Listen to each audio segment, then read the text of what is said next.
Assalamualaikum warahmatullahi wabarakatuh. Jumpa lagi dengan saya di Abil Maiwa Channel. Jadi teman-teman, channel ini adalah merupakan channel pendidikan tempat kita berbagi tentang aplikasi pendidikan Microsoft Office serta tips dan triks komputer.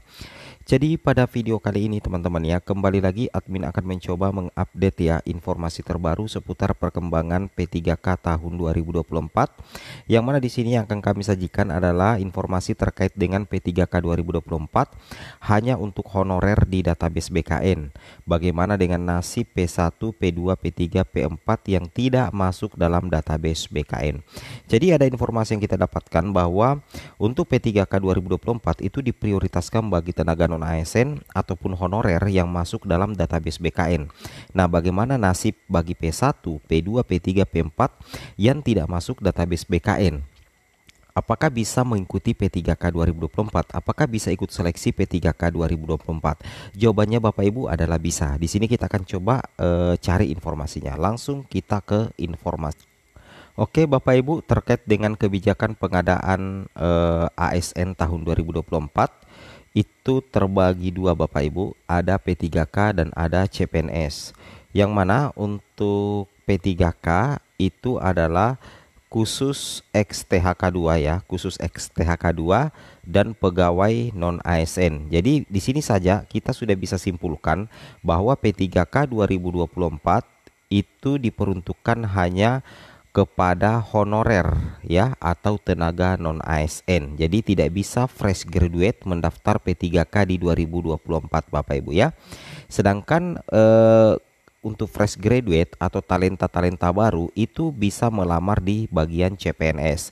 Jadi khusus P3K memang diprioritaskan bagi ex-THK2 dan pegawai non-ASN, terutama bagi yang sudah terdaftar di database BKN.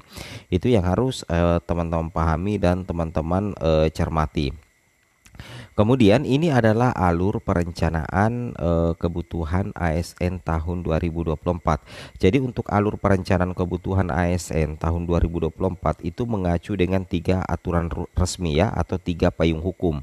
Yang pertama itu berdasarkan Undang-Undang Nomor 20 Tahun 2023. Kemudian PP nomor 11 tahun 2017 dan PP nomor 17 tahun 2020 dan PP nomor 49 tahun 2018 Bapak Ibu. Nah, jadi alurnya itu ada 9 ya, ada 10 ya sampai di bulan Mei ya, tapi untuk pendaftaran P3K sepertinya bakalan loncat ke antara bulan Juni dan bulan Juli tahun 2024 Bapak Ibu. Nah, kemudian di sini kalau kita perhatikan Bapak Ibu ya, untuk pelamar ya, di sini kita lihat untuk formasi CPNS nantinya dikuasai 100% untuk kuota untuk umum. Berarti yang bisa mendaftar CPNS itu adalah fresh graduate dan digital talent ya. Sedangkan formasi P3K itu nanti 100% diberikan kuotanya untuk non ASN yang sudah mengabdi di instansi termasuk guru, kesehatan dan tenaga teknis Bapak Ibu ya. Nah, di sini kita perhatikan yang diprioritaskan untuk diangkat P3K tahun 2024 adalah XTHK2 yang ini yang sudah masuk database BKN. Kemudian non ASN yang terdata di database BKN berarti non K2 tetapi terdata di database BKN itu menjadi prioritas nomor 2 untuk diangkat menjadi P3K setelah XTHK2. Kemudian bagaimana nasib P1, P2, P3 dan P4 Bapak Ibu yang belum masuk database BKN. Nah, di sini kabar baiknya ada di sini Bapak Ibu. Ada di sini ya. Di sini yang nomor 3 di sini dikatakan tenaga non ASN yang aktif bekerja di instansi pemerintah.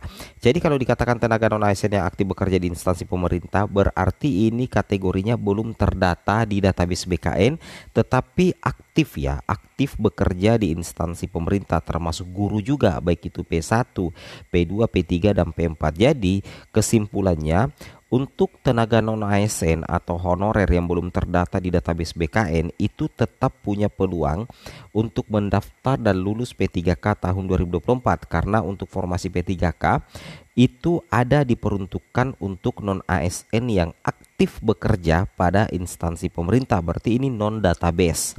Ya, jadi ada urutannya Bapak Ibu. Yang pertama XTHK2 non ASN yang terdata di database BKN, dan 3 adalah non ASN yang aktif bekerja pada instansi pemerintah. Seperti itu kira. Tujuan izin prinsip sekolah kedinasan, pembukaan pendaftaran sekolah kedinasan tahun 2024 direncanakan akan dilaksanakan pada minggu kedua bulan Mei setelah penyelenggaraan sekolah kedinasan berkoordinasi secara teknis dengan BKN.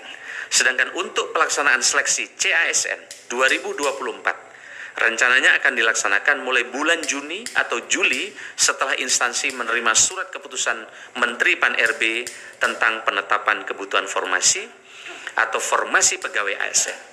Setelah memperoleh surat keputusan Menpan-RB tentang penetapan kebutuhan formasi instansi pemerintah dan berkoordinasi dengan PKN untuk pengumuman lowongan formasi dan persiapan seleksi tahun 2024. Rekan-rekan sekalian saya hormati, terkait kemarin adanya himbauan dari harapan dari Ombudsman agar seleksi CPNS ditunda setelah pilkada. Kami ingin sampaikan teman-teman sekalian bahwa ini adalah keputusan dari Undang-Undang ASN nomor 20 tahun 2023 di mana telah diputuskan bersama Komisi 2 bahwa penyelesaian tenaga non-ASN selambat-lambatnya diselesaikan pada bulan Desember.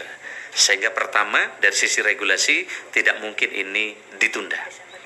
Desember 2024, Jadi selambat-lambatnya menurut undang-undang harus diberesin di Desember 2024. Yang ingin kami sampaikan bahwa tidak mungkin ada data baru yang dimasukkan oleh daerah karena telah dikunci di dalam pengumuman oleh Bapak Presiden di Istana Negara yang kami dampingi tadi, bahwa mereka yang bisa diselesaikan di tahun ini adalah yang telah terdaftar atau masuk di dalam database di BKN. Sehingga dengan demikian kekhawatiran adanya data baru yang tumpang tindih dimasukkan karena proses politik di daerah, hemat kami ini menjadi catatan, tapi menurut kami tidak, karena mereka harus tercantum data di database BKN. Yang kedua, kami ingin sampaikan sebagai informasi rekan-rekan media, rekrutmen ASN kita saat ini sangat menjunjung tinggi nilai transparansi dan akuntabilitas. Contohnya, ini contoh ya. Ini adalah live score hasil tes di kantor BKN. Jadi, ketika putra-putrinya sedang mengerjakan tes di dalam, orang tua, keluarga, sanak saudara langsung bisa melihat hasil nilai tes yang dikerjakan oleh putra-putri kita. Sehingga live score ini menjamin adanya ketepatan, transparansi, dan juga tidak ada lagi joki untuk bisa membantu mereka. Kemarin sempat ditemukan, maka sekarang kita pasang 2 face recognition. Saat daftar kita pasang face recognition, saat mengerjakan soal di komputer masing-masing juga pakai face